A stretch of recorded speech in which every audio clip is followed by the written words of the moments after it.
don't think that in itself is a narcissistic pursuit. But if you do it to the point where you don't care who you step on, you don't care who you have to knock off to get to that goal, and especially in healthcare, which, I mean, the greatest healthcare oath is, doctors always have to take this oath saying, as I know because my uncle and grandfather who raised me were pathologists and know all about this, that, the big thing is do no harm. Like, we all can't be, as physicians or whatever, you don't know if you're going to save somebody, right? But you definitely want to leave them better than you found them, at least.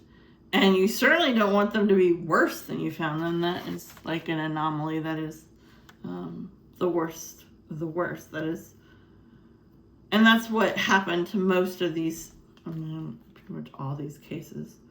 The people that believed in their, whatever they were selling or promoting, they all ended up worse off. They all lost money, or people got medically screwed, or traumatized, or bad diagnosis. Like the list goes on and on. So she kept picking up more venture capitalists. She went pretty much from millionaires to billionaires in a pretty quick turnaround. She was able to get Tim Draper, a biotech company venture capitalist, who's worth $1.5 million. The Walton family, which is part of Walmart, they're actually worth $150 million. Let's see, is that right? Yeah.